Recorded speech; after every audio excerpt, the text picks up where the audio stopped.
Hey y'all, my name is Phoenix, and to start off 2025, I'm going to be showing off my entire puzzle collection. I counted up every single puzzle that I had in my collection that I've been getting ever since I started cubing all the way back in 2018, and I'm gonna be honest, I didn't expect my collection to get this big this quickly.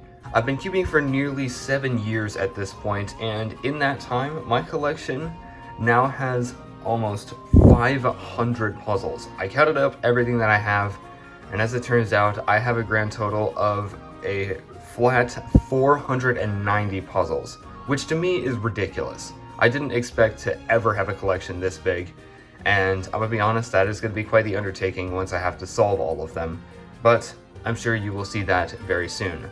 But I'm not gonna waste any of your time.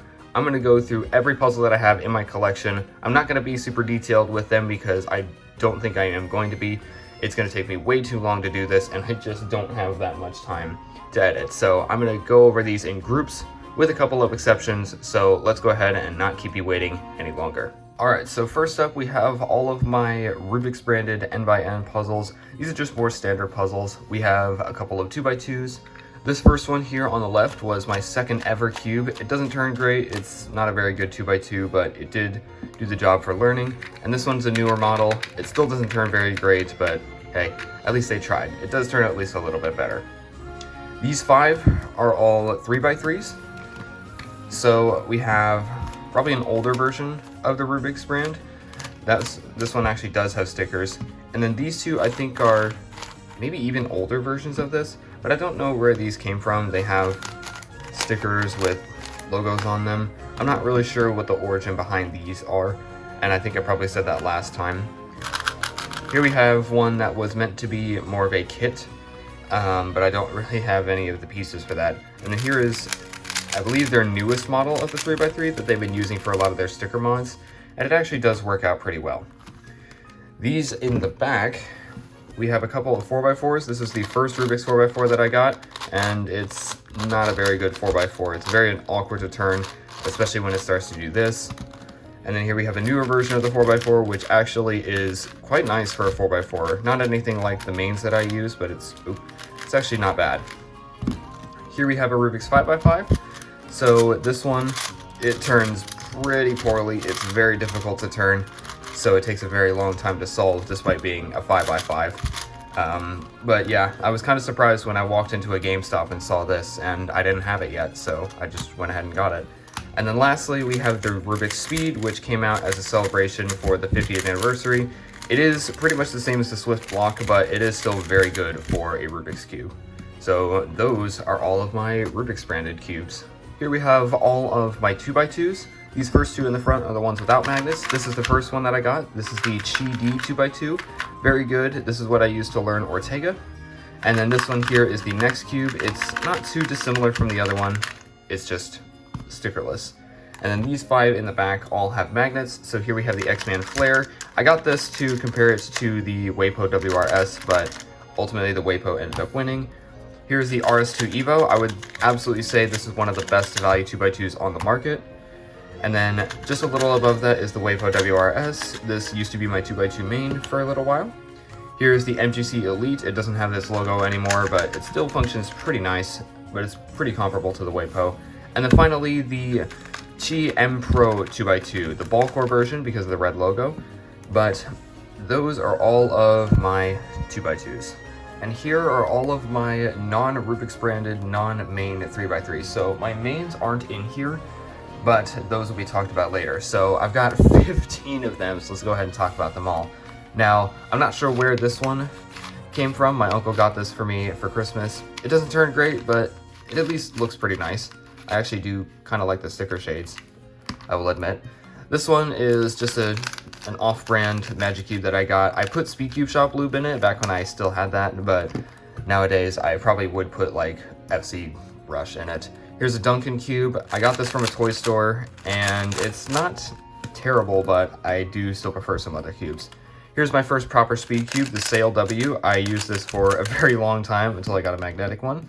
And then just like the 2x2, here is the next cube. This one's another pretty decent 3x3 for not having magnets. Now we get to the magnetic 3x3s. So we're starting off with the Yulong V2. You might not recognize it because everyone uses a stickerless one, but this one did do the job pretty nicely. Here's the RS3M. Now, I did have to confirm for myself, but I can confirm this is the 2020 version. And then here is the RS3M Super that I got and used as my main for a little while until I got the Tornado V3. Here's the Swift Block. I only really got this for collection purposes to go with the Rubik Speed. Here is the YS3M. Now, I did want to put this up against some of my mains, but I'm currently in the middle of doing that, and I'm not quite enjoying it, but it's not a bad cube per se. And then here are all of my best cubes. So here we have the RS3M V5. I think this might be the best budget pick, but I haven't really given it a proper test. This is the Chi M Pro 3x3. This one is the Maglev version for the blue logo.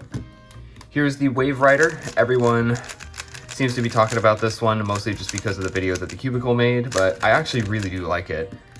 And then here is my former main, the X-Man Tornado version 3, and I absolutely loved this thing. It's what I used to set my all-time personal best of 16.36 seconds, and then here is the Firefly Green limited edition version of that. I used to have this with all of my special cubes, but I have a different cube there. So those are all of my 3x3s. Next up, here are all of my 4x4s, starting off with the V-Cube 4. This one is one that a classmate actually gave to me when I was still in high school. So that was very thoughtful of them. Thank you very much. Here's my first 4x4, the Chi Yuan. And it was actually really nice, but nowadays it's just super blocky. Though I do kind of like the feeling of turning it. Here's the MGC 4x4. This one used to be my main for about 2 years. I have since beaten it out with the Outsu V7 though. Here's one that I got out of my advent calendar. This is the Chi M Pro 4x4. It's very good, but I would not say it compares to the Vin or the Outsu. Speaking of the Vin, here is the new version of the Vin Cube that has the ball cord plus UV coating. It's a very good 4x4, but it's also a little bit too floppy for me, especially when doing the E-Perm. And those are all of my 4x4s. Next up, here are all of my 5x5s. Here is my first normal 5x5. This is the Chi Zhang. Once again, very good for learning how to solve a 5x5, but not great compared to what else I have. Here's just a Shengshao pillowed 5x5, and this one's also kind of nice. I do actually kind of like the feeling of it. But then we get to my magnetic 5x5s, and here's where things are going to start to get good. Starting off with the Yuchuang version 2. This is my first magnetic 5x5. Then we have the MGC. This one I used for over a year until I got some new 5x5s. I'm not sure why the shades are different than the 4x4, but they're there.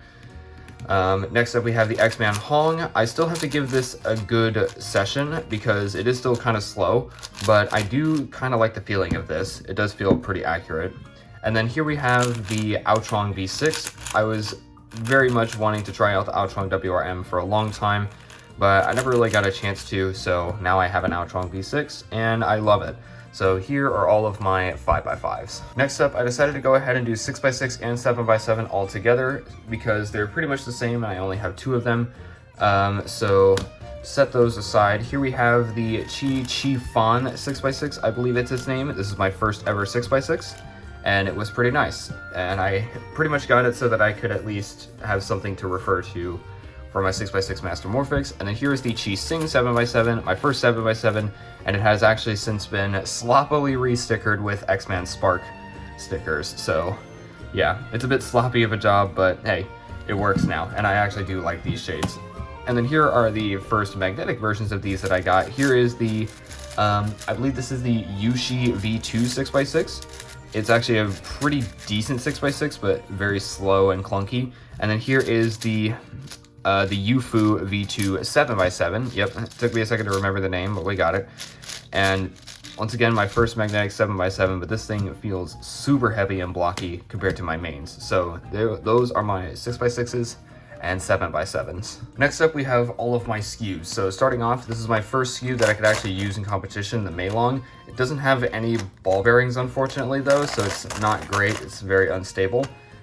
Here's another Chi budget puzzle. This is the Chi Chang Skewb. Yep, there it goes. And it's pretty good, despite only having ball bearings. This one you might not recognize. Again, it is the Aoyan Skewb, but again, everyone likes to have the stickerless version because this is the one that had the interchangeable centerpieces that had the dimples in it, but I unfortunately only have the black version, and this cube is long been discontinued.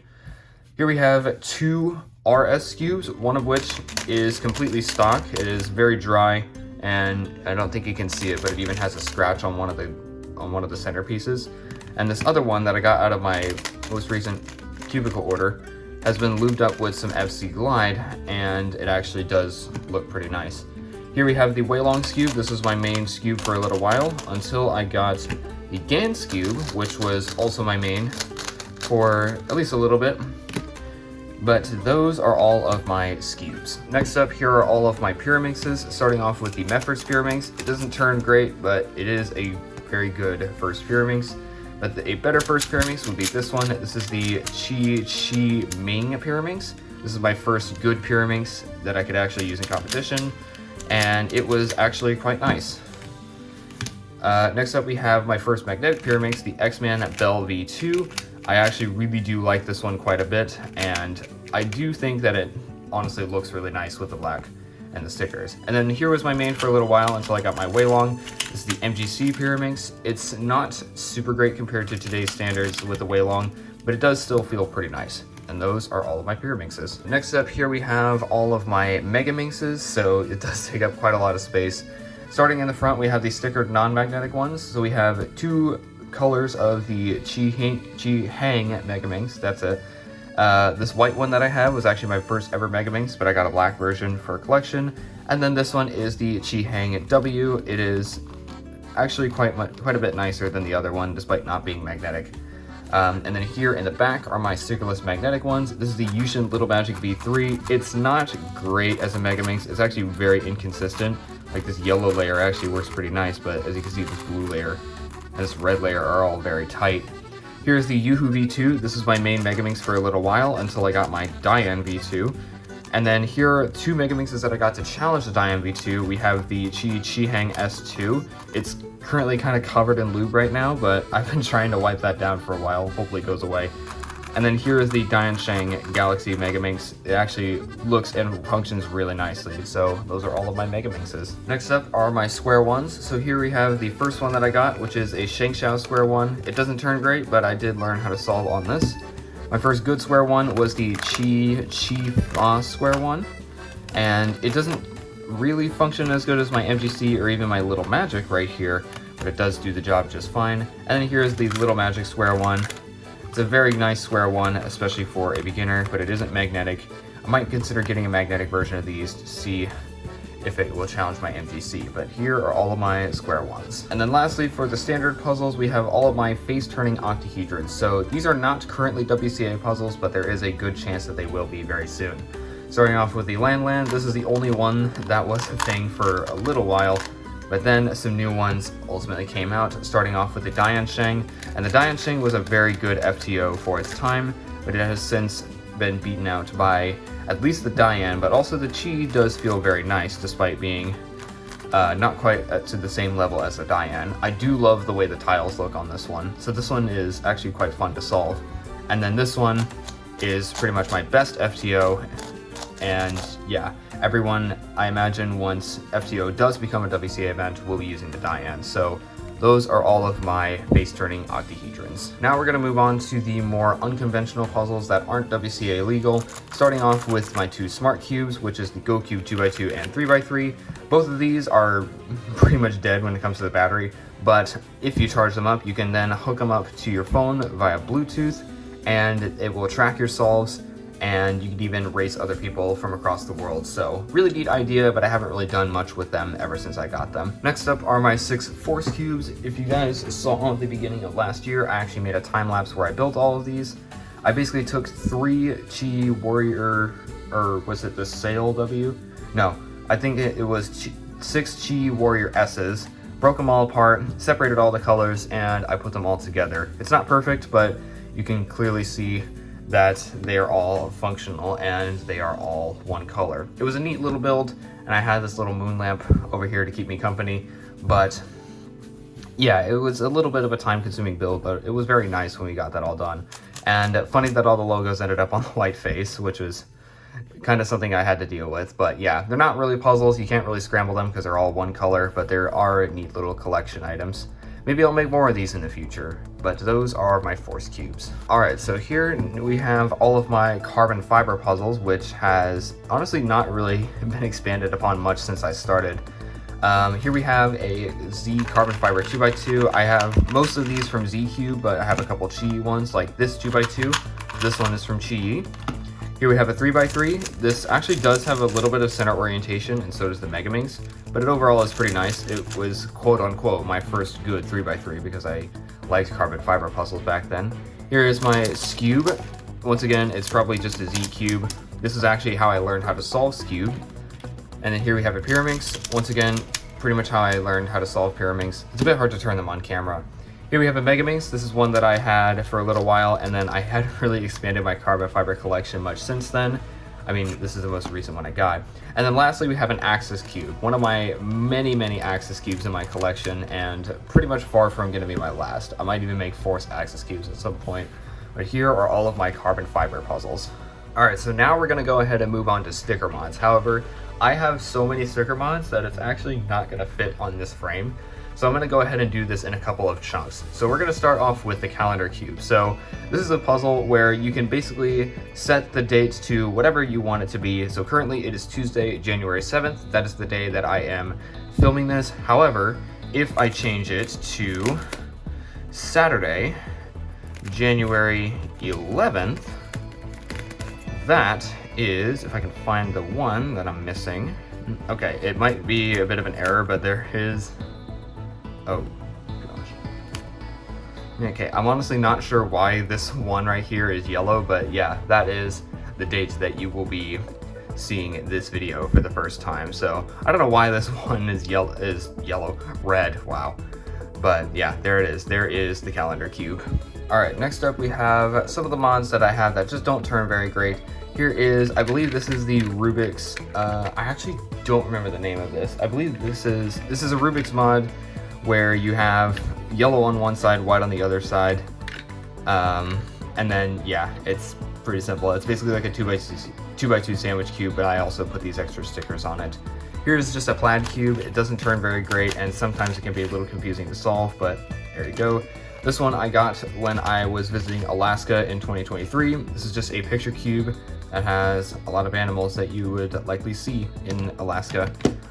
Here is a cube that I got from an arcade as a prize last year. It does not turn very good, but this one does look pretty nice. I don't really know if I would give it a proper name.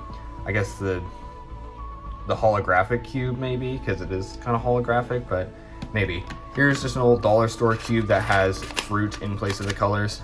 Yeah, we've all seen those before. And then this one, my dad actually got as a souvenir when he visited France all the way back in 2019. So I've actually had this for over 5 years at this point. And yeah, it's very loud and clacky, but this is meant to look like the pyramid outside the Louvre.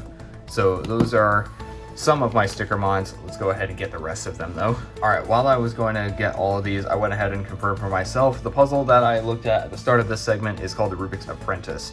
So here we have all of my, I'm gonna say middle quality cubes. Starting off with another picture cube. This is one I got from when I went to Disney World in 2023. These two are both Rubik's Squish cubes. I do have two of them because I got one for Christmas, but I also bought one myself. This one is a little bit less squishy. It is a very strange object considering it's just stress ball foam instead of plastic for the pieces, but it's just glued onto plastic. It's not that easy to turn, but what would you expect? Here we have the Rubik's Phantom. This one changes color with heat from your hands. And then here we have the Rubik's Crystal. It's just a transparent cube with transparent tiles. Looks really nice. And then this is probably one of the funniest cubes that I have in my collection. My dad got this from the fast food chain Whataburger that is pretty common in my state. And honestly, I just laughed when I saw it for the first time. He knows I like this place, even though I haven't eaten there in a little while. Nothing beats a good smash burger made at home.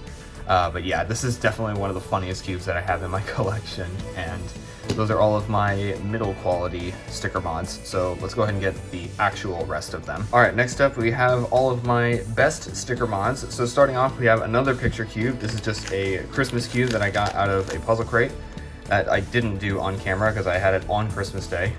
Here is the YJ blind cube. You probably would have seen this. This is one that I have a blindfold for specifically. and you solve it by touch instead of by just looking at it. Here is the Color Blocks cube. A lot of people just call it the Lego cube, and I'm gonna be honest, I actually do really like this. You can't bandage it, unfortunately, but that is pretty much okay. It does its job just fine. Here is a sandwich cube. This is a cheese sandwich cube that I got out of my advent calendar, and it's just got 3 colors, one for each layer. Here's a Shengshao metallic Pyraminx. It does have fingerprints all over it, but it's a really nice Pyraminx, despite being just metallic. So it's honestly a really nice thing to look at. And then these last two are Chi DNA cubes, one in concave, one in flat-faced. They're both very nice, and they do function very nicely. But unfortunately, you would not be allowed to use these in a competition. So those are all of my sticker mods, finally. I'm gonna go ahead and skip to the front of the bottom shelf for now, and I'm gonna go ahead and look at my 3D printed puzzles. So this one was the first one that I got. This one was just kind of waiting in the office on Christmas when my dad showed me the 3D printer that we got. Here is a maze cube that we made. It actually does function pretty nice, even though it did take us a few tries to get it right. And I do like my color choice. And this one took even longer to get right. This is just a mirror cube that has these little golden tiles on it, and you can't really see it on camera, especially because I've kind of been handling it this entire time, but it actually does have this little sparkly pattern. You would not be able to see it on camera though. And then here is one of those, like, oh, I don't want to do it now. And here's one of those puzzles where you just kind of take it apart, and it's got these pieces to hold it together. It's pretty interesting. It's kind of tricky to get it together, but it is overall very nice. And those are all of my 3D printed puzzles. And then here are all of my Chi big cubes. So I have a couple of these, and well, the other set is from Meilong, so this one is quite nice to me. So this 8x8 was the first big cube that I ever got. I got this for Christmas all the way back in 2022, so I've had it for a couple years now. Here we have a Chi 9x9. This is the first one that I bought, and for a little while it was my biggest cube. The Chi 10x10 I then got later in 2023, and then last year they came out with the Chi 11x11, which is their biggest cube that they have made. Maybe we'll see the 12x12 and the 13x13 in the future. So just kind of for reference, the 8x8 I think would take me roughly about 15 minutes. The 11x11 took about 40 minutes to do. So they're definitely very big time sinks, but they are very enjoyable once they are finally solved. Just very tedious. So those are all of my big cubes. All right, next up are all of my minks puzzles, all of my irregular minks puzzles. So starting off, we have the 2 Kilominxes. This one was the first one I got from Shengshao, and it was the only Kilominx I had for a long time. Last year though, I did also get one from Diansheng that is very clever with how it handled its magnets, and it actually functions pretty nicely. Here we have my first magnetic big minx. We have the Gigaminx from Diansheng. This one actually has a pretty good value despite being magnetized. It's only $60, which is less than their 8x8, which is kind of mind-blowing. And then here we have the most recent one that I got. This is the magnetic Terraminx. They did actually end up coming out with a Pyraminx that I might consider getting, just not now. And then here's one of the weirder puzzles I have in my collection. This is the Lovebird Tutminx. So it's got 20 hexagon faces, 12 pentagon faces, and you can fudge it. I'm not going to do that because you're not supposed to, but it overall is a very interesting puzzle to solve. It's just not the most conventional. So those are all of my minx puzzles. Next up, we're going to go ahead and have a look at all of my cuboid puzzles. So here we have a Chi 1x2x3. Very trivial. We have 2 Christmas tree keychain ornament 1x2x3s. This one's from Z-Cube. This one is from Xena. Here is a Rubik's Super Floppy. You can turn it just like normal, but you can also turn one layer and then do that. And then here are all of my fidget spinners. So these two are both from Chi. They both function very nicely as fidget spinners. This one is in black, and then this one is in a limited edition light blue. Here's one from Diansheng that is a 5-axis one, and it does spin very nicely, but it also doesn't have any colors on the edges, unlike the Shengshao one. This one is also 5-axis, but this one does have the color on the edges. And then here's a 6-axis one from Diansheng that isn't too difficult to solve, but looks pretty nice. It's definitely a bit of a snowflake. So those are all of my 1-layer cuboids. So now I'm going to go ahead and move on to the next few cuboids. Here are the rest of my kind of standard cuboids. Here you have two 2x2x3s. This one I got all the way back when I was starting my channel, or not starting my channel, when I was starting my cubing career. I didn't start my channel around this time. Here we have one that I got out of a puzzle crate 5 years after getting the first one, which is kind of crazy to think about. Here's a 3x3x2. This one I got, and yeah, you can do wacky things like this, but the actual way you're supposed to do it is to just do normal turns like that. Here's a pie cube. It's basically a cylindrical version of this, but the colors are just slightly differently arranged. But that doesn't change the actual solve process at all. You just got to remember where the colors go.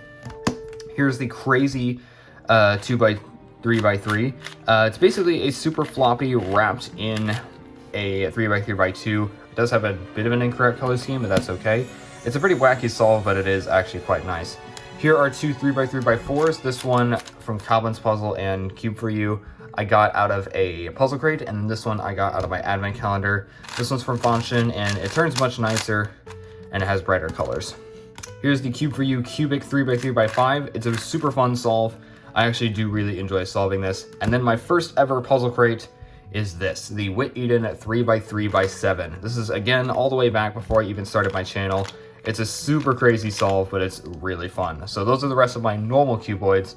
And then here are the rest of my non-standard cuboids. These three are all pentahedrons from Shengshao. They solve pretty similarly to normal cuboids, but they are a little bit differently shaped. So this is a 2-layer one. Here's the 3-layer one. And then this is the 4-layer one. I haven't got the 5-layer one yet because I thought I was going to get it out of the puzzle crate after I got the 4-layer one, but I am still waiting for that one. And then here we have the YJ Star Barrel. Once again, it functions pretty much exactly the same as a normal cuboid.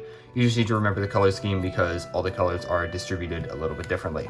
And that is the rest of my cuboid puzzles. And then lastly, for this shelf, we have all of the edge turning puzzles. So starting off, we have the helicopter cube, the original edge turning puzzle. So it just turns like that, but if you turn it part way, you can also jumble it, and this is a common thing that you'll see for the rest of these. Here's my first edge turner. This is the Kirby Copter. This one is a classic. I think a lot of people have Kirby Copters in their collection, and it's quite nice. It's a little easier to understand where the pieces are supposed to go. Here is, oops, I got it backwards. Here's the Clover Cube. So I accidentally got it in stickerless. I didn't mean to get a stickered one. I can't get that anymore. So this one is basically like a Kirby Copter, except if it was the black version, these corners would be hidden, so it would not matter where they go. And then here is the Clover Cube Plus. It's just like that. It turns just like that, but it also can turn like a normal 2x2, which makes the solve a little bit more interesting and a little bit more tricky. Here's the Butterflower Cube. It turns, again, just like a normal Clover Cube, but it also has these shallow corner turns. So kind of like the Flower Copter, which I don't have with me, unfortunately. Here's the Petal Dodecahedron. It's just like the Clover Cube, but it's got a dodecahedron shape, and it does not actually have corners, as you can see. Here's the Sunflower Cube. These next four are all going to be jumbling only puzzles. So it's got 2 axes on each edge. And yeah, you can't ever turn them 180 degrees because it's just going to bandage this next layer. So that makes the solves pretty tricky, but pretty fun. Here's the Clover Pyraminx, not to be confused with the Chi Clover Pyraminx, but still functions about the same. Here's the Star Pyraminx. This is kind of the original version of all these. This one actually does have corners though, which makes the solve much more difficult. And then here, as a segue into the next segment, we have the 4 Corners Cube, which is basically just a cubic shape mod of the Star Pyraminx. They solve pretty much the same way though. And those are all of my edge turning puzzles. Next up, we have all of my corner turning puzzles. Once again, it is going to be split into a few different segments. So this is all of my Ivy Cube kind of corner turning puzzles. So here is the Unicorn Cube, a super trivial puzzle. Anyone can do it. And it's got a lot of spring noise. Here's the first Ivy Cube that I got. This one I once again got for my 13th birthday, back when I first started cubing. And then here's a magnetic version that I got recently out of my advent calendar. Here is the 6-spot cube. This is pretty much just a differently shaped version of the Ivy Cube, but it still functions the same. Here is the legendary YJ Yeet Ball, which has probably the best origin story out of all puzzles in my collection. It's basically just a spherical Ivy Cube though. And then as a transition before we get to like the Dino Cube sort of puzzles, here's the Fangshi Limb Cube 2x2 Transform Pyraminx Octahedron 2. the longest named puzzle I think I have in my collection. But basically it just kind of functions like an Ivy cube. It's basically just a simplified version of a face-turning octahedron. So let me go get more corner turning puzzles. Next up we have all of my Dino cube style puzzles. So we have 2 normal Dino cubes right here. This one I bought myself, the other one I got for Christmas. Here we have a Ready cube. This is again one of the first puzzles in my collection. Here's the 8 Petals cube, which came out of a puzzle crate all the way back in 2019. In fact, the rest of these all came out of 2019 puzzle crates. Here's the barrel version of the Ready cube. This one basically just solves exactly the same, except the colors are slightly differently arranged. Here's the Ready Minx, is basically a dodecahedron version of the Ready cube, but sometimes the edges can get flipped because of an odd number of sides on each face. And then lastly, we have the Mosaic cube, which is a little deceptively easy, but it's basically like a Ready cube, but with these extra shallower corners, which can be solved by just doing sledgehammers. So let's go ahead and get the last of the corner turning puzzles. And here are the last of my corner turning puzzles, starting off with these 2. This is the Rex cube. This was basically the original version of this, and then Chi made this, which they call the Super Ivy cube, but it's pretty much the same as a Rex cube and what a lot of people have used to make FTOs. Here's the Master Skewb from Landland. It's basically the same as a Rex cube, except it now has these corners.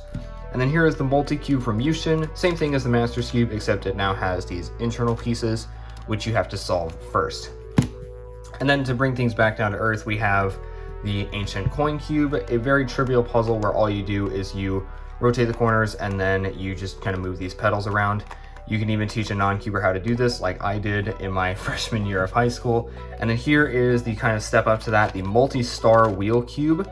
You can basically do the same thing as before, except you can now also rotate it in 1/8 turns. And it's a little easier than it looks. I didn't originally know how to solve it, but now I do, and it's not too bad. It's kind of like just pairing up 4x4 edges. So those are the rest of my corner turning puzzles. Next up, we're going to go ahead and have a look at all of my gear cubes. So starting off with the first one that I have, this is the Mefers Gear Ball. This is how I learned how to solve gear cubes, and is still a very fun puzzle that you can even still find today. Here's the Gear Dodecahedron. This one is a very interesting puzzle, basically just a gear cube, but in the shape of a dodecahedron. Here's the Hexagonal Die Pyramid. It's very fun, but also pretty tricky, and some of the stickers are a little bit chipped and missing, and well, that's okay. But yeah, a very fun puzzle. It is a little tricky to figure out where things are gonna go. This one is pretty obnoxious. This is the Tetradecahedron, or the tetrachydecahedron. It doesn't have corners, meaning you can't do the first step of a gear cube, which is solving the corners, which makes the rest of the solve a lot harder. And then here is basically what happens if you apply that same principle to an octahedron. It's a little easier because you just have to remember that red is supposed to go underneath the logo, and yeah. And then finally, here is the Gear Honeycopter. This one basically is the same thing as a normal gear cube, except this one does not have centers, though the gears do sometimes skip on this one. So let's go ahead and get the rest of my gear cubes. All right, so now we're on to the Chi brand gear cubes, aside from one, which I have with one of my mini cubes. So here's just the standard gear cube. This one is very fun. Sometimes you could get edges that are completely backwards, but it turns really nicely. Here's the sandwich gear cube. If you saw the sandwich cube from earlier, this is basically the same thing. Sometimes it does lock up though. Here's the gear ball. This one is, again, pretty much the same. It's just in a ball shape. This one is the cylinder. The cylinder is, of course, still pretty much exactly the same. Just the shape is a bit different. Here is the crazy gear cube. Now this is what happens when you turn an axis cube into a gear cube. The centers have an orientation, the edges and corners can be difficult to place. And then finally, here is the gear Pyraminx. Sometimes I call it the Gearminx, but yeah, it's basically just a Jinx Pyraminx gear cube. It does take a little while, it is a bit stiff, but it's actually kind of fun when you learn how to solve it. Now we're gonna go ahead and move on to some of the more unusual gear cubes, starting off with the Gear Skewb. This one was a limited edition version that I got out of a puzzle crate all the way back in 2019. And yeah, you could not get the red plastic version anywhere else. And then this one, which I literally got yesterday at the time of recording this, is the Gear Shift. So you can turn it like that. However, you can also pull it apart, and this is how you're supposed to do it, is you pull the entire thing apart and you can turn only about half of it. It's a little simpler to solve than it looks, but it did take a little bit of learning before I knew how to solve it. So yeah, these two are both pretty fun. And finally, my absolute nemesis, this monstrosity, is the Maltese Gear Cube. I wanted to go ahead and talk about this one separately because it is just an absolute nightmare to solve. So you can turn it 180 degrees just like a normal gear cube, but you can also turn it only 90 degrees and you can scramble it up just like that. Just like the geared mix-up, if you guys still remember that. Man, I would love to have one. But yeah, to put it into perspective, a standard 4x4 has 56 pieces. This only has 50. This has less pieces than a standard 4x4. I can do a 4x4 in about a minute and a half. This thing, however, took me 3 hours to solve for the first time. I was going slow, but this took even longer to solve than my Pyraminx, and I almost made a catastrophic error at some point, which would have forced me to start all over if I didn't recover from it. Thankfully, I was able to bounce back, and I was able to solve this for the very first time. I'm honestly not quite looking forward to solving this one on stream, but I'm gonna have to do it, and, well, it's gonna be for you guys, I guess. But those are all of my gear cubes. All right, next up we're gonna be moving on to my big collection of tetrahedral puzzles. So these first few are all just higher order Pyraminxes. Here we have the Chi Master Pyraminx. This is the first one that I ever got. And it does turn pretty nicely, but it's not the best. The stickerless one that I got last year actually seems to turn a little bit better, and I think it looks pretty nice. I think this actually is probably my favorite one. Here is a Yushin Master Pyraminx. It's pretty much exactly the same as the other two, except it's got black internals with these stickerless tiles. And then here is the Professor's Pyraminx, which is basically the 5x5 version of it. And I call it the Professor's Pyraminx because I believe that is what the original name for it was. So those are all of my higher order Pyraminxes, and now we're on to the Jing Pyraminxes. Next up, we're going to go ahead and look at all the puzzles that are very similar to the Jing Pyraminx. These two are Pyraminx duos in black and transparent plastic. Both of these I got out of another thing. This was out of my puzzle crate, this was out of an advent calendar. They're very simple, they can all be solved in 4 moves or less. Here's the Coin Pyraminx, just like the Coin Cube from earlier, except a little bit simpler. And then here are some variations of the Jing Pyraminx. So this is the Meffert's Jing Pyraminx. It's basically very loud, but it's like a normal Pyraminx, except it has centers instead of tips. So it doesn't have tips, but it does have centers. Here's the Chi version of the Jing Pyraminx. It is pillowed, and yeah, nothing much to say there. And then here is the Duomo Cube. Basically the, I guess you could call it the Pandora Cube equivalent of the Jing Pyraminx. So let's go ahead and get more of these. And then here is the entire collection of Moyu pyramid mods. So this is what they call the Magical Pyramid Puzzle series. So to go from left to right, we have the Corner Twist Pyraminx, the Bead Pyraminx, which is like a duo. This is the Boomerang Pyramid. This is the Windmill Pyraminx. This is the Maple Leaf Pyraminx. And then here is the Triangle Pyraminx because, well, it has triangles. Well, this one also has triangles, but yeah, pastel colored. They're all variations of the Jing Pyraminx in one way or another. It's not too difficult, but it is quite nice. So that's basically what all they look like. Let's go ahead and get to the rest of the Jing Pyraminxes. Finally, we have the more unusual variations of the Jing Pyraminx. So starting us off, we've got the Mirror Pyraminx. This one, once again, is solved by shape and not color. Just like the other mirror cube that you would have seen earlier. Here's the Crazy Jing Pyraminx. It's basically just like a Jing Pyraminx, except the circle faces are locked, and it's basically like the centers. It's like rotated centers. Here's the Ghost Pyraminx. It is pretty difficult to understand how to solve it, but it is quite nice once you do figure it out, and I actually was able to figure it out on my own. And then here is the Petal Pyraminx from YJ. So it's just like the Coin Cube, well, kind of like it. You can turn it like a Pyraminx, but there's also these baby faces that you can turn, kind of like solving these centers on a face-turning octahedron. So those are the rest of my Jinx Pyraminxes, but I still have some Morphix puzzles before we move on. And then finally, we have all of the Morphix puzzles to round out the tetrahedrons. So these are basically just typical n by n puzzles, but changed into a tetrahedron shape. So here's a Rubik's Pyramorphix. Here is a Chi Pyramorphix. I believe this was my first ever Pyramorphix. And then my most recent one is the Shangxiao Pyramorphix, which I was happy to get because I've been really lacking on my Shangxiao Morphixes, because the only other two that I have, I've had since 2019. So this is the regular Master Morphix. So this is basically just a 3x3 in a tetrahedron shape. Here's the 6x6 Master Morphix. It is extremely difficult and time consuming to solve, and it's kind of obnoxious as well, but it's there.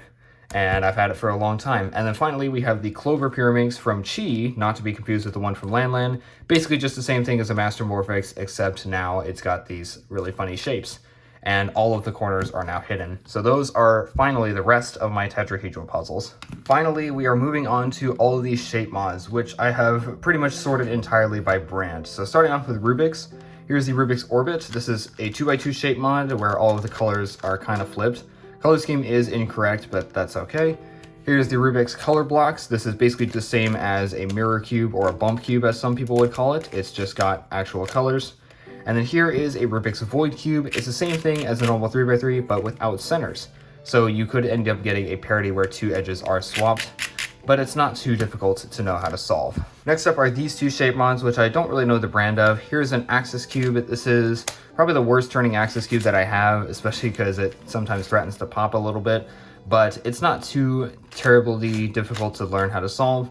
It's just a little bit disorienting. And then this one I got for Christmas. I'm not sure what brand this is either, but I believe this one is called the Wellness Ball. I believe that's the name a lot of people have used for it, but it's basically just all spheres, except they're just a little bit ripply. So let's move on to the next group. All right, next up we have all of the Mefford shape mods. These three in the front are 3x3s. These three in the back are Skewbs. This is the Pyraminx Diamond. It's basically just the same thing as a normal 3x3, except the edges are hidden and the corners do not rotate. It's overall not too difficult to learn how to solve. This is the Ball Cube. This one is noticeably a lot more difficult because you have to solve this by making sure that all of the colors are on one face. Now you can tell that there are kind of ribbons of color, and then this one of course has a rainbow that goes all the way around. But of course, it's not terribly difficult, and it's actually quite fun once you do learn how to do it.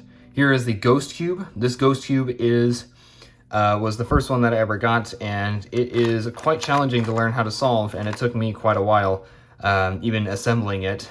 So it's quite nice to have in my collection. It's pretty fun. And these three in the back are all Skewb mods. Here's the Skewb Extreme. It's just like a normal Skewb, except these little chips have been taken out of the edges. So that means the centers actually do have an orientation. So if they were spun around the other way, these colors would not line up and it would actually be incorrect. These two are both Skewb Ultimates. This one just has hollow stickers.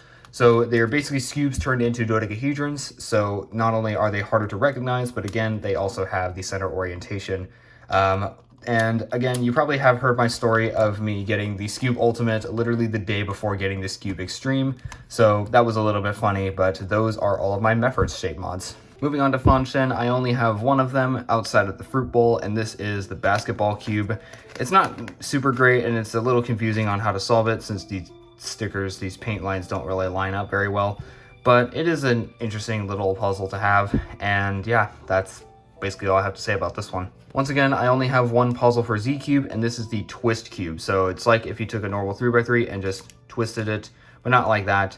It's a pretty interesting solve, and you can actually get some really weird parodies, which is what I thought I got the first time I tried solving this, but it actually is quite nice. So that is, again, my only Z Cube shape mod. Next up, we have Leifoon, and I've got two of them, starting off with the 3x3 Centrosphere. This is not the same as the deformed 3x3 Centrosphere from Fangshi, but it's basically just like a sphere wrapped up in these corners, so it looks quite interesting, but it solves pretty much the same way as a normal 3x3. Sometimes alignment can be an issue, though. And here is the Mo Yan. This is basically like 5x5 centers, so you can see there are center pieces in there, but you basically solve this exactly how you would solve the centers of a 5x5. It's not too difficult, and it's quite fun. Now we're on to all of the Calvin's puzzle shape mods, pretty much all of which I got out of Puzzle Crate, except for this one right here. So these are all pretty ridiculous puzzles, so let's go ahead and try to make this as concise as I can. So starting off, this is the Junior Hexagonal Prism, the only 2x2 Calvin's puzzle shape mod I have, and it's also the only tiled one. Here is the most recent one that I got, the Barrel Cube, out of my most recent Puzzle Crate. It's basically an octagonal barrel, and it is very simple. These three are all Cutter Cubes. They call them Wall Cubes, but I think the actual name is Cutter Cube. So this one has a normal layer on top and bottom, and then an inverted windmill layer on the middle layer. This one has a Fisher Cube layer on top and bottom, and then a normal layer on the middle. And then this has a Fisher layer on top and bottom, and then a windmill layer in the middle. Here's the inverted house cube. This is basically a piece swap mod of a Fisher cube and a normal cube. So they use a Fisher center for the chimney, and then they use mostly Fisher pieces, but also some normal ones in there. Quite fun to solve. Here is the, they call this the stickered Phoenix cube, but I believe this is actually called the turtle cube. I think Calvin's puzzle also had a name for this that I don't remember the name of, and I don't really think I want to go and look for that right now. Here's the Star Cube. This is one that I've actually wanted for quite a long time, and I'm happy to finally have one of these because it's quite nice, and it's honestly a really fun solve. Here's the Dueling Tetra, or the Troy 3D Star, as is called. It's basically two Master Morphosis fused on top of each other. A pretty tricky solve, and there's even some parity involved, but it's actually quite nice. Here is the Siamese Mirror Cubes. So these mirror cubes are basically all fused together, which means certain axes also cannot turn. It is pretty tricky to learn how to solve it, but it is also quite nice. These two are 5x5 shape mods. This is actually my first ever 5x5 right here. This is the Ball in a Cube. It's basically solves exactly the same as a normal 5x5, except you can kind of have to peek into the edges. And then here, the Overlapping Cube. It's pretty much the same thing, except just a little easier to align. I think this one also looks a little bit better. And then finally, we have Vladdy's Evil Steed, basically another variation of a cuboid-ish puzzle. It's a little bit harder to solve than it looks, but once I actually properly figured it out, it was not too bad. So those are all of my Calvin's puzzle shape mods. Let's go ahead and move on to the next company. Alright, now we're going to move on to Fangshi, starting off with the Venom Cube. So this solves just like a normal 2x2, except just like the Clover Cube Plus, it also has these little edge turns like that. These are shallower cut, and it's honestly a little easier to solve than it looks, but it is very fun. And then finally, we have the 2x2 Transform Pyraminx Rhombohedron, and this is basically the only one of this series that I actually have. It's basically just a rhombohedron shape mod of a 2x2, and it has these little pieces that turn just like that, and you can sort of swap the pieces around just like that, which makes the solve quite challenging, but also quite fun. Now we're moving on to Witeden, of which I only have one. So this is the Mix-Up Cube. It can be solved just like a normal 3x3, but what you can also do is invert this middle layer, and you can then go ahead and turn just like that. It's pretty challenging, but also quite fun to learn how to solve. Next up, we have all of my Land shape mods. So here's the 2x2 dodecahedron, just a 2x2 turned into the shape of a dodecahedron. Nothing really to note other than that. Here's the curvy rhombohedron, so that's the name of it. And yeah, this is basically just a 3x3 shape mod. If you've seen the Blade Cube, and you will see it very soon, this is basically just a blunted version of that, I guess. Here is the 4x4 Super Mask. So all of the 4x4s, all the centers are all the same color. Basically, it's what happens when you cut like these corners off of a rhombic dodecahedron. Here's the 4x4 octahedron. This one is a classic from Land, and honestly quite challenging to solve, and it doesn't turn great, but once you do learn how to solve it and can get past the pretty rough turning, it's actually quite fun to learn how to solve, and you can also do things like that. Here's the Skewb Diamond, basically a 2x2 version of the face-turning octahedron. I know Chi and Diane Shang have also made their variations of this, and I do plan on getting those in the future as well, but for now I just have the Land version. Here's the Wolf Tooth Cube, is its name, but this is also what I like to call the Starbit, because it reminds me of the Starbits from Super Mario Galaxy, and that will forever be one of my favorite games, so why not commemorate that? It's basically the same thing, except it now has actual cubic Skewb corners instead of just these triangles. Here's the Grid Skewb, which Puzzle Crate has called the Mental Block. I don't know why. It's basically just like a normal Skewb, but I do have to be careful with this one, otherwise it will explode, and I don't want it to explode on camera. And then here is the X Skewb, again, very similar to that of a normal Skewb, pretty much the same thing as the Grid Skewb. Here's the Jewel Cube, a truncated version of the face-turning octahedron. It does not have these little tip corners. And then here is one of the more difficult puzzles in my collection, the face-turning rhombic dodecahedron, also known as the Rua puzzle.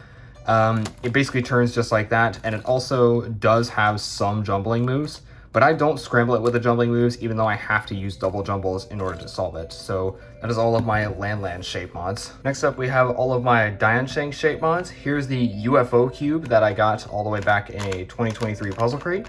This one is basically a hexagonal die pyramid, but you have chopped off all the tips. And then the diamond cube is one where you only chop off one of the tips. So this one is still on, but this one is off, giving it this kind of faceted gemstone shape. Here's the blade cube and the shield cube. You would have seen the Kirby rhombohedron just a minute ago, but this is basically like the original version of that. It doesn't have an orange side, it has a gray face instead, and the color scheme is a little bit off, but it is still quite nice. Just be careful because it is very sharp. And then here is, of course, the shield cube. It's basically a hexagonal prism, and it's quite big. These puzzles are both quite large. And then here is something I thought was discontinued at the time that I got it, but this is the Super Square 1 Star. This is the 2-layer version. It's quite annoying to solve because this middle layer likes to move a lot when you're just trying to move the top or bottom layer, but it's actually not too difficult to solve, and I almost was able to figure it out on my own, just not quite. So those are all the Diane Shang shape mods. Moving on to Diane. Next up, we're moving on to the Diane shape mods, starting off with the Bermuda Cube. So this is the Mercury version of the Bermuda Cube. It's the only one that I actually have. It's got a Fisher top layer, and then it's got this triangle face on the bottom layer. But yeah, other than that, it does not turn too differently. However, this triangle does introduce some bandaging, and you do have to offset the top layer. So it's quite challenging to know how to solve, but once you do learn how to solve it, you can just kind of build your way around this block, and it becomes actually quite fun to learn how to solve. It's actually one of the more fun puzzles I have in my collection. And then here is kind of the start to that. This is the Bermuda House Cube. This one is, again, pretty similar, except once again, you have to offset a layer. We got a triangle here. We've got plenty of fissured pieces, and then this entire layer has to be offset because the centers are actually these pieces right here. So it was a little bit of something that threw me off when I first started to learn how to do this, but it's quite fun. And then back here we have the two versions of the Tangram Cube. This is the original Tangram Cube. It turns on this top corner as well as this bottom corner, and then 3 of these edges, making this basically a cubic version of the pentahedrons from earlier. And then here's the Tangram Cube Extreme. So it turns in the same way, except you can turn it either that way, or you can also turn it by, I think, 60 degrees, and you can then make turns like that. This is something you can't do on the regular Tangram Cube, so this one can actually shapeshift. So it's quite fun, and I'm very happy to have it because it's a super fun puzzle. So that's all my Diane shape mods. Next up, we have all of the YJ shape mods, most of which are pretty much only one color. There's the Fortune Cat 2x2. So it's honestly quite a popular puzzle despite being a pretty old puzzle. It was pretty funny when I got this out of my puzzle crate, but it's not the funniest one that I have. Here's the Wave Cube, also known as the Yuan Fang 2x2, I believe. But this is also an ambiguous cylinder, so if you look at it this way, you can see a square, but if I turn it the other way, you can see a circle. So I think the Wave Cube is nicer, but I think the ambiguous cylinder is the more correct name for the shape. Here's the Apple Cube. I used to have a red one of these, but unfortunately one of the pieces broke. It was one of the first shape mods that I got and was my very first cubicle order, but the red one did not last very long. The green one, however, has stuck with me all this time. Here we have a Star Cube. This is one that I got out of Puzzle Crate. This one is in blue plastic and is quite nice to solve, even though it is a little bit tricky and there's even some cases of parity. The heart is even harder to solve, however. The heart is actually probably one of the more difficult shape mods that I have, just by recognition. It's very difficult to tell these pieces apart because they can look symmetrical, but actually not be. As you can see, there's a very, very slight dip here compared to this side, so it's very tough to tell the centers apart, and all of them have to be in the right orientation. And then here we have another Axis Cube. You guys would have seen 2 of these already in this video. I don't think I need to talk about this one too much longer. Those are all of my YJ shape mods. All right, next up we have all of my Shengshao shape mods. So most of them are in pairs, except for this one. This is just a normal windmill cube. I do like the stickerless plastic and the primary internals of this one, but overall it's just a normal windmill cube. Quite fun to solve, but not anything too noteworthy. But now here's where things are going to get a little bit more interesting. These 2 are the Crazy 3x3s. This is version 1 and version 2. Once again, like the Crazy Magic Tower that you saw earlier, it has the center that stays put. And again, it's basically like center orientation, and this one looks harder because it's got, of course, more pieces that are on the edges, but these actually do have a habit of getting into the position where they belong. So again, it's really only the centers that you need to worry about. Next up are the 2 Phoenix Cubes. These are not named after me. but that's okay. So this is the regular Phoenix cube, basically like a normal Fisher cube. If you saw the other one, this is basically just a sandwich Fisher cube, I guess. And then here's the Phoenix Megaminx, which is pretty much the same thing, except it's basically got a slightly different color scheme and slightly more different distribution. So this one's got the top and bottom layers are blue and green. This one, again, the top and bottom layers are blue and green, but then you have all of this yellow that's in the middle. Here are the variations of the square one. Here's the square 0, which is a square 1 but without edges. And then here is the square 2, which is a square 1, but you can now split the corners in half. So all three of these are magnetized. Well, all three of them, I say that as if I have the normal square 1, but I don't. So yeah, it's pretty fun to solve these, but they are, this one at least is decently challenging. This one is quite a bit of a joke. Here are the lower and higher order mirror cubes. Here's the 2x2 mirror cube. This is the one that I got in gold stickers out of a puzzle crate. And then the one that I got the month before is the 4x4 mirror cube, which I think, if I remember correctly, I said was the most fun puzzle that I got. And that, I think, is a pretty believable claim, although there were a couple that I also did like. And then finally, we have the different variations of the clock. So here's the 3-pin clock that I got yesterday, and then here is the 5-pin clock that I got for Christmas. So both of these go very well together and are quite fun to solve. And those are all of my Shengshao shape mods. Next up, we have all of my Moyu shape mods. So starting off with this front row, which is all 3x3s, everything in the back here is Skewbs. We have these two stickered ones, which are the Pandora Cube. This is one I mentioned earlier talking about the Duomo. It's just like a normal 3x3, it's just got very funky shaped pieces. And then here is a classic, the Crazy Windmill Cube. Now, I'm being careful with this one because some of the stickers have fallen off. I was going to make a video on this one, but I ended up not doing so. But either way, it's a super fun shape mod. I just got to be careful because these little stickers have come off, and the yellow and blue ones have already done that. These two are the puppet cubes. So these are both very, very difficult puzzles because they, well, first of all, this one squeaks a lot, but they basically introduce bandaging. So as you can see, I can't turn it this way. And the simplicity behind this is that they are just extension only mods. The Puppet 2 is most definitely an extension only mod. The Puppet 1, however, it also bandages this entire chunk together. So the way that these pieces have been extended, it causes them to hang over and block a lot of the turns. Now we're on to the Skewb shape mods. Here's the Fisher Skewb, originally made by Nathan Wilson, and it got mass produced, and I'm glad it did because this is a really fun puzzle and it works really nicely. Here's the container puzzle.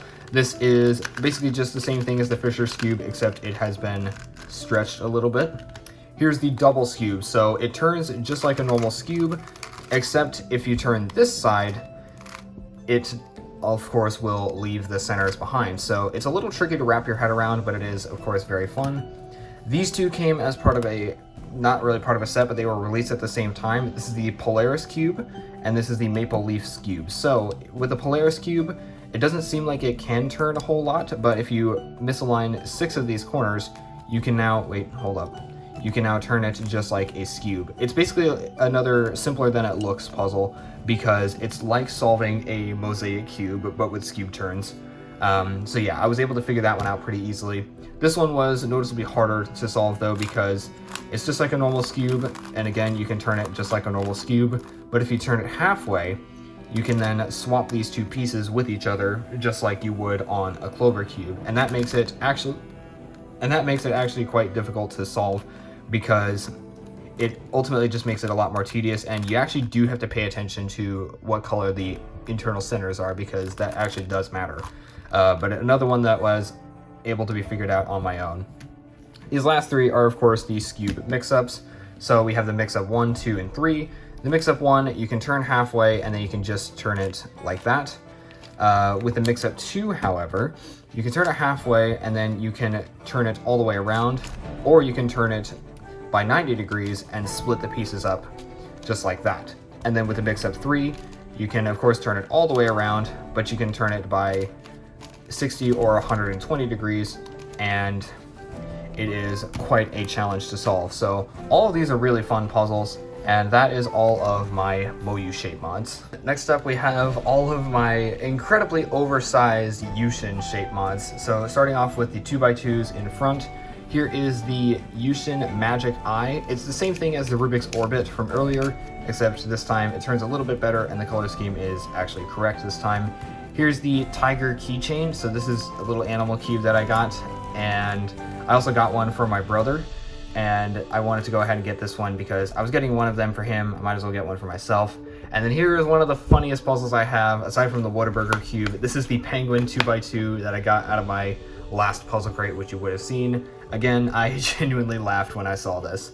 These two are sliding tile puzzles. So this one is the 2x2 version, and this is the 3x3 version. What you can do is you can actually pop this little tile out, and then you can slide the tiles around just like that, and then you can also interchange them between the different sides. So that makes it quite a bit more challenging to solve, especially since they also have to be facing the right way. And then you can do the same thing with the 3x3. It's just a little bit more difficult to pop the tile out. But this one you can put in all the way at the very end. So again, pretty much the same thing. You can interchange them between different sides.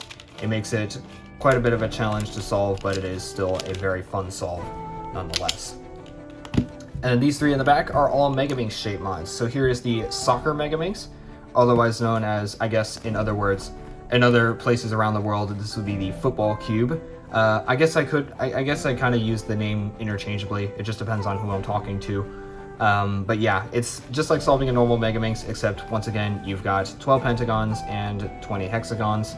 It is quite nice. All the pentagonal faces are just the centers though, and the hexagons all have very similar colors, just like that. So it makes it a little bit more challenging to solve. And then these two are the Interstellar Megaminxes. So I believe this one is the Space Swift. Yes, that's its name. So this one is just like a normal Megaminx, except instead of all around a face, all the colors are arranged around a tip. So that doesn't change the solve that much. It's just a little bit harder to recognize the pieces when it's in this wacky shape. And this one is the Star Navi Megaminx. I don't even know if that's in frame. So once again, these crowd around one face, so that makes it a lot more difficult, even just to tell if it's one move off. So yeah, there is also the Star Path and the Star Burst Megaminx, but I don't have those because they basically just cut the tip off, and I didn't think that that looked really nice. So yeah, those are all of my Yushin shape mods. They're all very fun to solve. So let's move on. Next up, we have all of my Chi shape mods. This is the second to last group of shape mods that I've got. These two are both mirror cubes. We have a 2x2 mirror cube, which is a little bit different from the Shengxiao one. And then my first ever mirror cube was this Chi 3x3 mirror cube. They did release some new versions, and I was hoping to get one out of my advent calendar, but I didn't, so I might have to go ahead and get those later this year.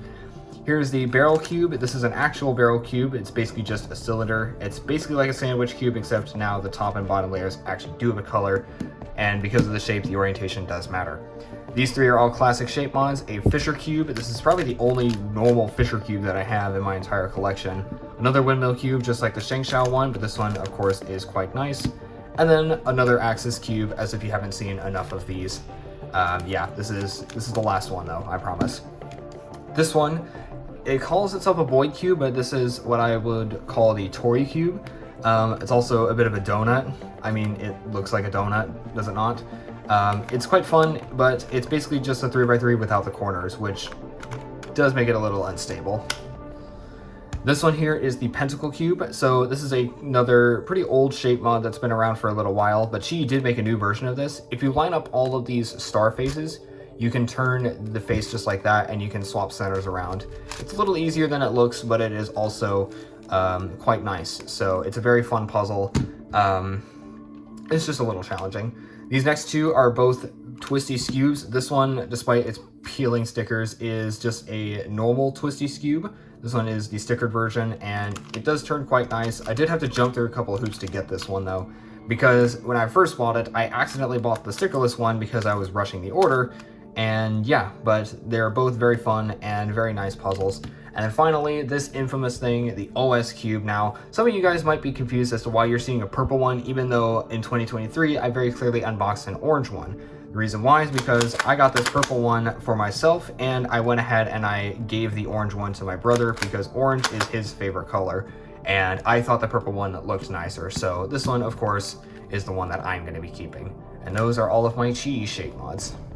Alright, we're almost done with the drawers and the shelves before we move on to all the ones that I grouped together. So now we're on to the GAN cubes, and whoops, they're all mirror cubes, but I honestly really love these things. This one is from Monster Go. It's got yellow plastic and it's got orange glittery stickers.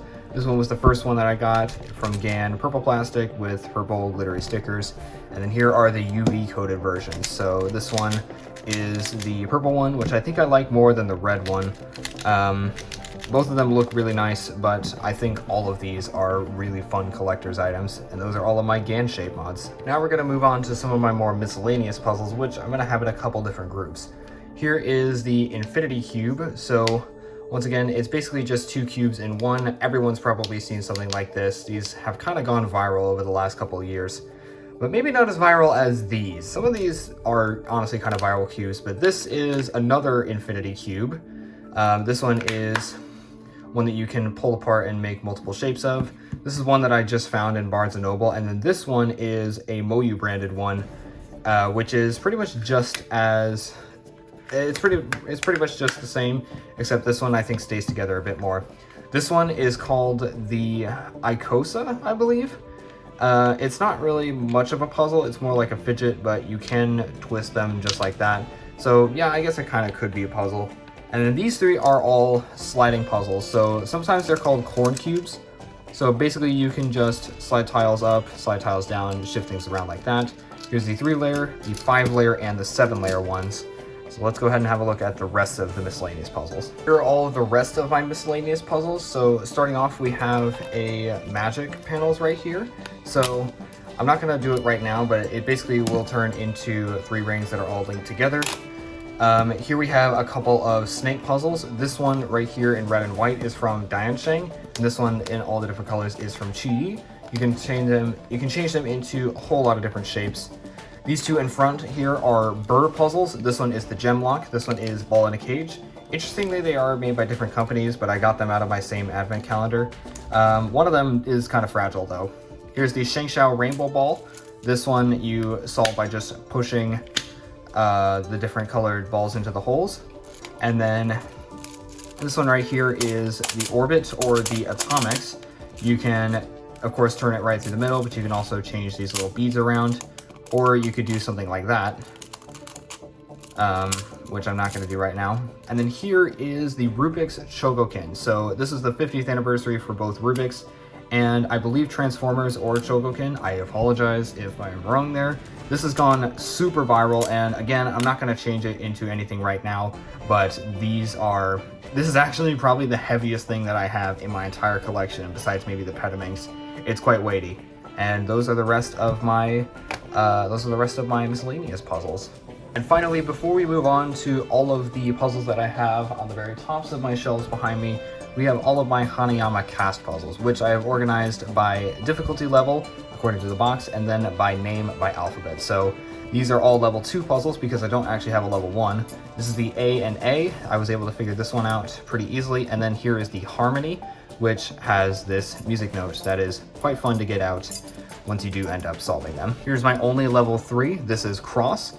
It's a lot more difficult to get apart than some of the others, but it does look really nice. And, well, despite some of the metal kind of discoloring, which is kind of a given with some of these more polished looks. So that is my only level 3 puzzle. Here's my only level 4 puzzle. This is the Mobius, and it basically is just this Mobius strip that you have to take the ring off of. It's got this little maze on both sides of the ring, and yeah, it is quite tricky, but it is also quite satisfying. Next up, we have all of my level 5 Hanayama puzzles. Here is Helix. This one was quite interesting to do and is a quite fun fidget once you do take the ring off. Here is Labyrinth. I did used to know how to do this one, but I have since forgotten. Once again, you have to take this ring off and navigate it through the maze, which is quite fun, but also quite challenging. And here is Padlock. This one I haven't learned how to solve yet, but this one is quite fun, it looks like. And then here is Ripple. I think this is probably one of my favorite looking Hanayama puzzles. It's actually not in the original pamphlet, and I'm not entirely sure how you would solve this. And then lastly, we have Vortex. This is one of the first Hanayama puzzles that I had, and it is honestly quite nice. And there's all of my level 5 Hanayama puzzles. Now onto level 6. Now we have all of my level 6 Hanayama puzzles. So this one here is Enigma. It's probably the biggest Hanayama puzzle that exists, but it looks quite nice. Here's Infinity, which again, I used to know how to do, but I have since forgotten. This one, however, once I do learn how to do it again, is going to be quite fun to see how fast I can do it. And then here's Quartet, which I have never learned how to do.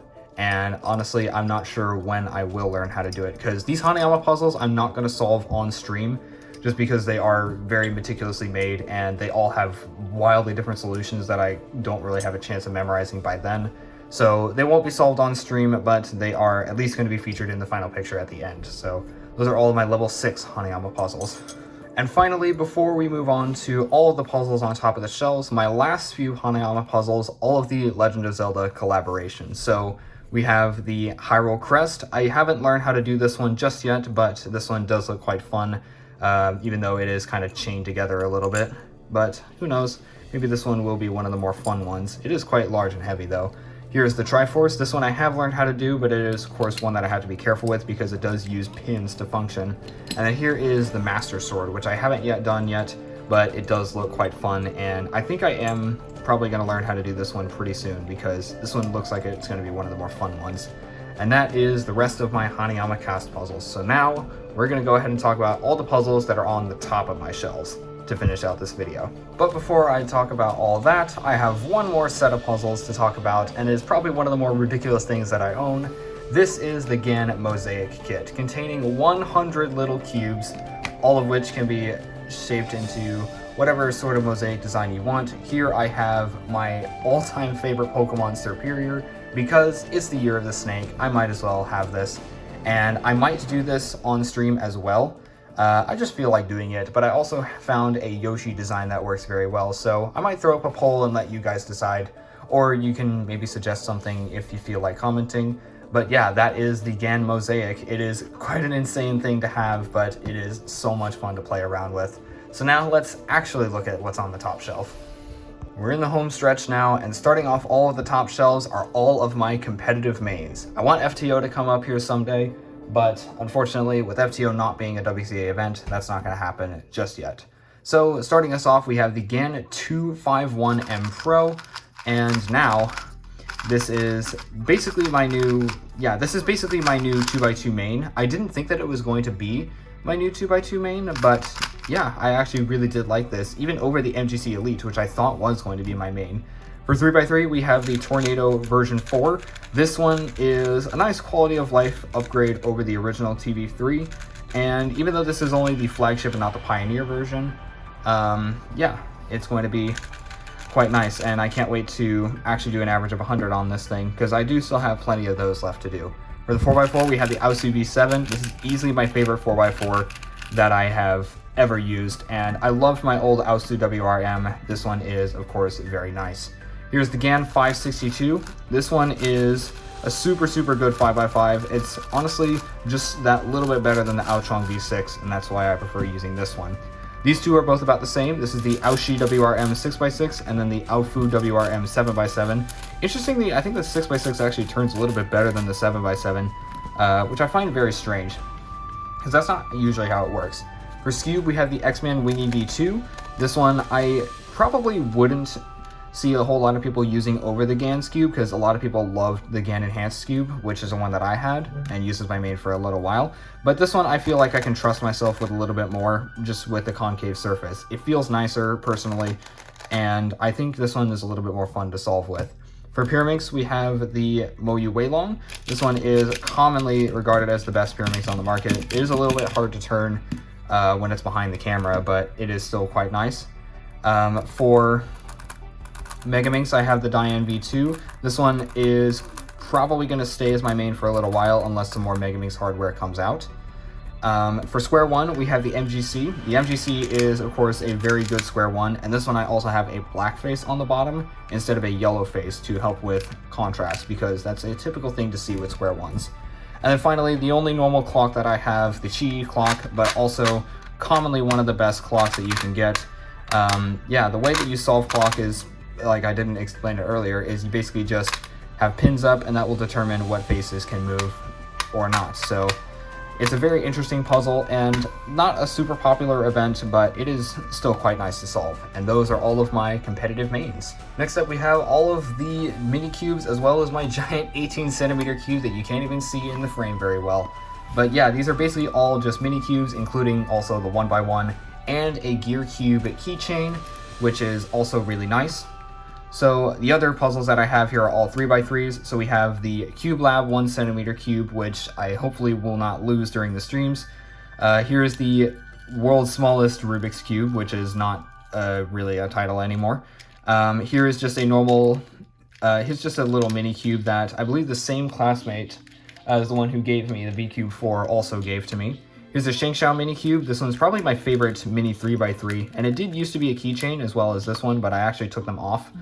But this one I left the keychain on because it's not on the yellow side, which I usually have on the bottom. This is just the Rubik's keychain, and those are all of my mini cubes and my giant cube. Alright, not much more left to go. Next up we have my fruit bowl of Fangshi fruit cubes, and yes, this is an actual bowl that I have, and honestly, it is quite nice. So yeah, we basically have the banana, the orange, the peach, the lemon, the pear, and the apple, all of which are really fun to solve, except for this guy. And yeah, those are all the fruit cubes, and they're all pretty decent when it comes to solving them. And if you even turn them, you can even see there's a bit of white inside. Maybe the apple will be a better example. There you go. So they actually kind of, for the most part, look like fruit on the inside. So those are all of my fruit cubes. All right, third to last shelf. Now we're on to all of the Meilong big cubes. So the 8x8, 9x9, 10x10, 11x11, all the way up through to the 13x13. These are all amazing big cubes, probably my favorite big cube lineup. I think this turns even better than Chi, and I personally do think the shades are a little bit more consistent, even if these two are matte plastic, and then this one also has some slightly darker shades. Overall, they're really, really nice puzzles to solve, and yeah, the 8x8, like I said, would take me about 15-20 minutes maybe. The 13x13, on the other hand, would take me about an hour and 15 minutes. So it's super long, but it is also a really enjoyable solve once it's all done. And they are going to take a little while on the stream, but I still think they are going to be kind of enjoyable, as long as I've got someone to keep me company, because I might get lonely. But those are all of my Meilong big cubes. All right, second to last shelf, and we have all of my Yushin big minxes. So starting us off, we have ourselves the 4x4 version, the Master Pyraminx. Now I know Diansheng has also been making one of these, and I might go ahead and get that at some point in the future. We also have ourselves the Yushin Gigaminx, which was the first big puzzle that I had in general, and it is now part of my most popular unboxing. This is actually a pretty big deal when it first came out, and it takes me about 20 minutes to solve. Then we have the Terraminx, which can take about 45 minutes to solve. This one is a very, very long solve, but also is quite enjoyable once it's all done. And finally, the biggest puzzle that I have in my collection, the Pyraminx. This absolute monstrosity that takes me over 2 hours to solve, assuming I don't make some sort of catastrophic error. This one was quite a long haul to solve on stream, and I'm gonna have to do it again at some point not next month, this month, because I'm probably going to be starting maybe this weekend at some point. So yeah, that is my big minx collection from Yushin. So now we're on to the last shelf. All right, it's time for the final shelf of all of my special cubes. So we're starting it off with the 50th anniversary cubes from Mefferts and from Rubik's. Here's the 50th anniversary Mefferts Pyraminx, which in transparent plastic even gives you a good look at how the puzzle works. And it is still scrambleable with these colors on the edges, but it's a little tricky to recognize the colors on these pieces especially. And now for the 50th anniversary Rubik's brand. This one, of course, has gold in place of a yellow side, and it's pretty much an exact recreation of the original model, which I think is honestly really nice, especially with the 50th anniversary sticker on the box. And you know what? I never really owned the original, and I don't plan on trying to find the original, but yeah, I'm going to go ahead and cherish these for as long as I still have this collection, because they are very special to me. It's very nice to be able to celebrate alongside where it all began. Next up, we have the Starry Sky Ghost Cube. So we're actually getting really close to the end here. Now, this kind of does defeat the purpose of a ghost cube, considering that they're supposed to be all one color, and we have this really bright color contrasting with all this. But it pretty much solves exactly the same way as a normal ghost cube, aside from having the colors to help you out there. But yeah, I really love the way that they designed this one. I know it's just kind of like printed pictures, and you can even see where the printing was based on where the cuts were. So yeah, it's not the most like high quality build that you're gonna see, but it just looks so nice and it functions really well.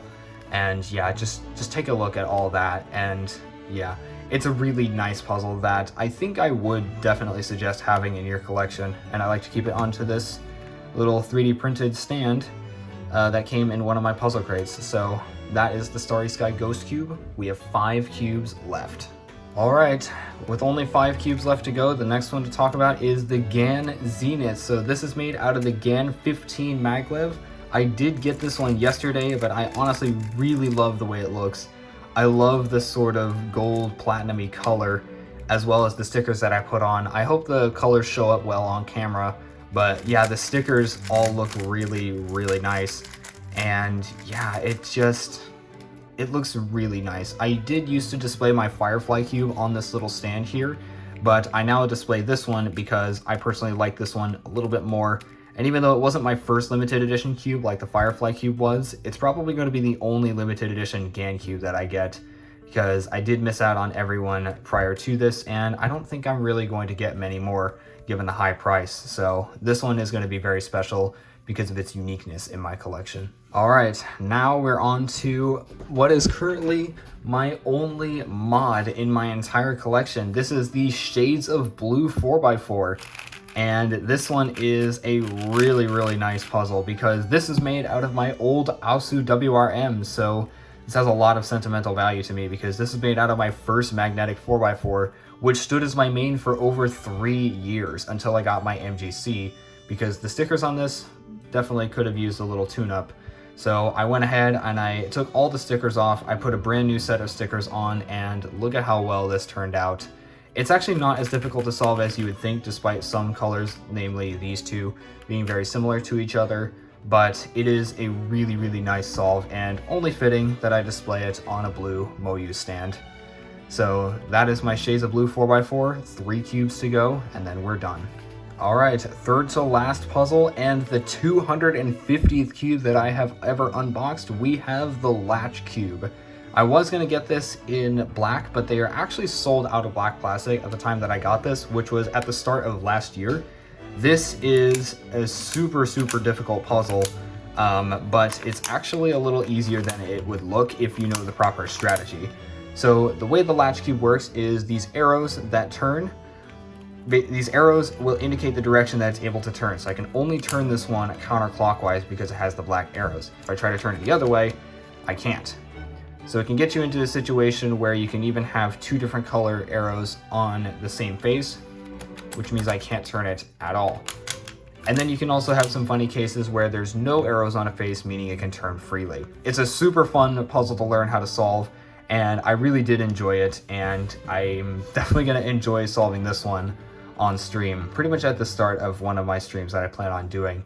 And yeah, given that this is the 250th cube unboxed on my channel, no, not on my channel, but in my career, just at the start of last year too, it's honestly kind of mind-blowing. I thought I was going to breach 300 by this year, but I didn't expect to almost reach 500, so there you go. That is the Latch Cube. And with only 2 cubes left to go, now we're on to the 100th puzzle that I ever unboxed, all the way back at the end of 2020. I still remember getting this, and I remember absolutely loving this. This is the Rubik's Impossible. With lenticularly printed stickers, this is an absolute mess of a puzzle to solve, but it is so much fun once you finally learn where everything goes. I honestly love solving this puzzle. It's challenging, but it is also very rewarding. And it just looks really nice just with the color changing stickers, but at the same time, that's pretty much the whole point of the solve. And yeah, given that this is the 100th cube that I unboxed at the very end of 2020, pretty much when I was starting my channel and just kind of going through some growing pains, which I guess I'm still going through right now, but I'm also really enjoying just making these videos for you guys. It really does mean a lot to me, and I like to keep it high up on this stand. But this is not the only time I use this stand, because there is one more puzzle that I haven't yet talked about. And finally, the last puzzle in this video was the very first puzzle that I ever got in my collection. My original Rubik's brand that I got as an arcade prize from Dave & Buster's all the way back in 2018. Struggled for a long time to learn how to solve, but this one still holds an extremely special place in my heart to me, because this is the one that started it all. This was the one that started this now nearly 7-year-long journey through all of my cubing career, and I absolutely love the way that this has just kind of been the inspiration for me. But it wasn't just me that really wanted to get into this. I was also inspired by other cubing YouTubers, like especially Z3 Cubing at the time. His big collection video all the way back in 2018 was kind of what lit that spark for me, and this is how I could finally fuel that fire. And yeah, this is one that I am never going to sell. You cannot pay me even the most amount of money that you could possibly do for me to get rid of this. This is going to stay with me until the day that I walk off this mortal coil. This one is extremely special to me, and yeah, that is basically it for this video. If you enjoyed this, and I hope you did, because I've been recording for hours at this point. This video is probably going to be several hours long. Yeah, I really do appreciate it, and if you want to, feel free to show your support by leaving a like on this video. This took me a very long time to edit. And then also, feel free to subscribe so that you don't miss anything from me in the future. I do both cubing and gaming videos, and at the time that you are watching this, I don't know if it's going to be today or tomorrow. By today, I mean Saturday, and tomorrow, Sunday. I don't know if it's going to be either of those days, but I am going to be starting a big live stream series where I solve each and every puzzle in my collection one by one, ending with this guy. So that's going to take me several days to do, but I'm going to be really excited to go ahead and do that all with you guys. So if you don't want to miss that, be sure to subscribe so that you know exactly when I'm streaming. I don't know if the schedule is going to be consistent, but it's going to be there, and yeah, you're all welcome to join if you would like to see it. So that is everything from me in this video. I will see you next time. Farewell.